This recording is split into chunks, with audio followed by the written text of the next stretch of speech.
Assalamualaikum warahmatullahi wabarakatuh. Para pecinta Maulana Jalaluddin Rumi, para pecinta syair-syair Jalaluddin Rumi, saya berdoa semoga kalian semua dalam keadaan sehat walafiat.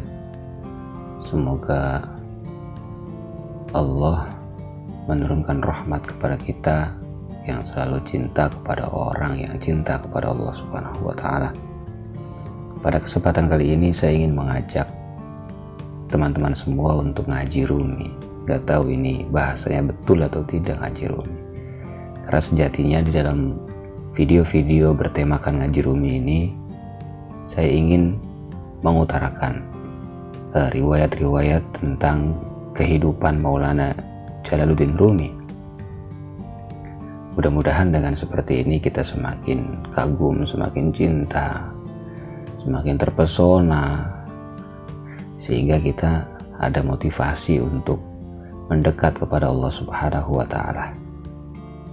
Nah, pada ngaji Rumi pertama ini saya ingin menceritakan masa kanak-kanak dan remaja Rumi. Di dalam catatan yang saya baca, ketika Maulana Jalaluddin Rumi baru berusia 5 tahun ini, beliau suka bangkit berdiri di pelbet. Pelbet itu, kalau teman-teman tahu, sebuah tempat tidur lapangan terbuat dari kain terpal yang disangga oleh bagan-bagan kayu. Benda ini dapat dilipat sehingga praktis dan mudah dibawa kemana-mana. Pada usia 5 tahun ini,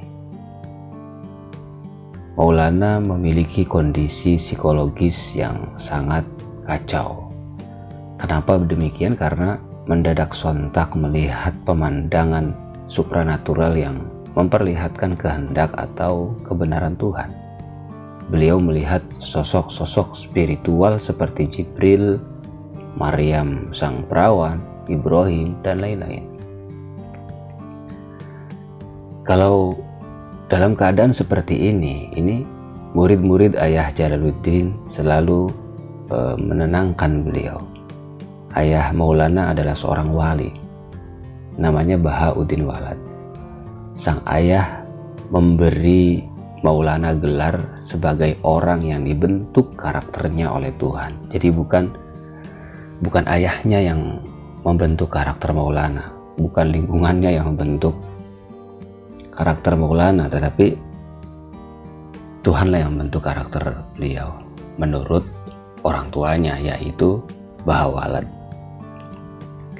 Nah, Maulana ini lahir di Balkh, Afghanistan pada 6 Rabiul Awal 604 Hijriah. Ini bertepatan dengan 30 September 1207 Masehi. Riwayat yang pertama ini datangnya dari Syekh Burhanuddin Naqashi Al-Maulawi. Beliau berkata bahwa beliau ini pernah mendengar dari Sultan Walad bahwa Sultan melihat tulisan dalam catatan Bahauddin Walad. Catatan ini ditulis dengan tulisan tangannya yang termasyhur. Tulisan tersebut menyebutkan bahwa ketika usia Jalaluddin Rumi baru 6 tahun, Jalaluddin bermain di atap rumahnya bersama beberapa teman yang kira-kira seusianya lah. Ketika bermain ini ada seorang anak mengusulkan, nyeletuk gitu, bagaimana kalau kita main lompat dari satu atap ke atap yang lain kayak ninja gitu.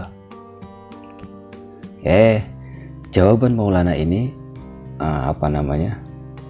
membuat kaget teman-temannya. Beliau mengatakan bahwa permainan seperti itu tak ubahnya permainan yang penuh pertengkaran.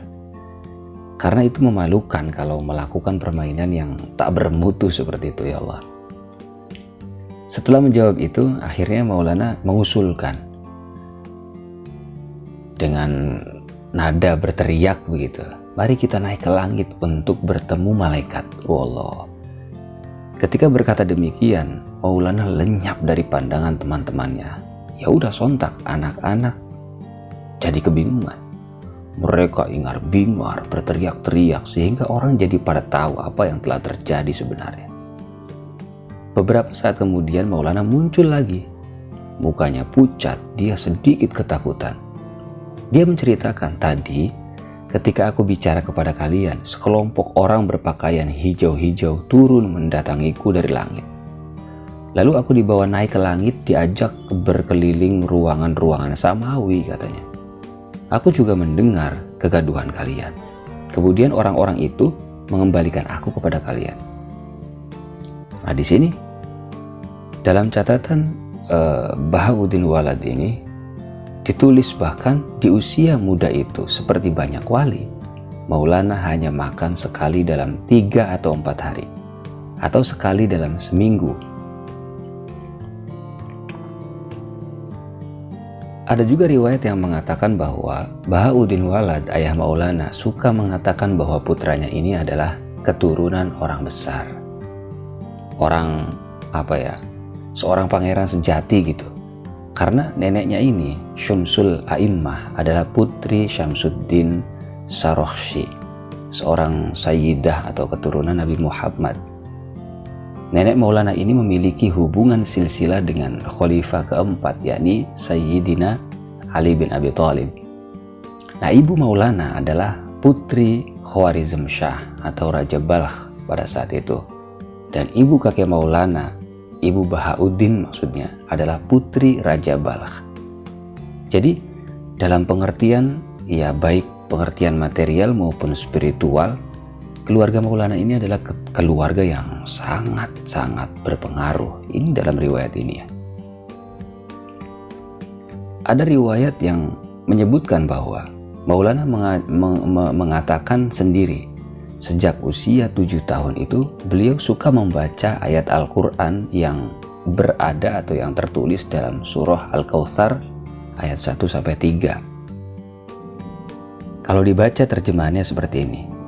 Sesungguhnya kami telah memberikan kepadamu nikmat yang banyak, maka dirikanlah sholat karena Tuhanmu, dan berkorbanlah. Sesungguhnya orang-orang yang membencimu adalah mereka yang terputus. Maulana menceritakan bahwa beliau ini suka menangis jika merenungkan ayat-ayat ini. Bahkan Maulana menulis sendiri, hingga Tuhan menurunkan cahayanya ke dalam hatiku, dan datang kepadaku sebuah suara yang mengatakan, dengan nama keagungan kami, wahai Jalaluddin. Ini ceritanya Maulana nih. Mulai sekarang dan seterusnya, jangan lagi engkau dikuasai oleh kecenderungan spiritual yang berlebihan, karena gerbang besar sinar cemerlang sudah terbuka untukmu. Dari perkataan yang demikian, kemudian Maulana menyampaikan rasa terima kasih yang tak terhingga, karena dengan diberikannya seperti itu, Maulana dapat mencerahkan siapa saja yang berhubungan dengannya. Kenapa demikian? Karena ini tertulis dalam syairnya, dan ini pun syair ini saya akan baca untuk menyelesaikan video ini atau mengakhiri video ini, dan kita akan berjumpa di video-video yang lain.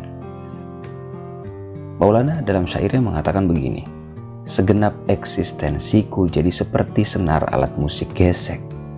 Setelah ujung kepala talinya disentuh tangan sang artis, rintangan besar aku atasi. Sehingga apa? Jalannya jadi mudah bagi sahabat-sahabatku. Allah. Jadi itulah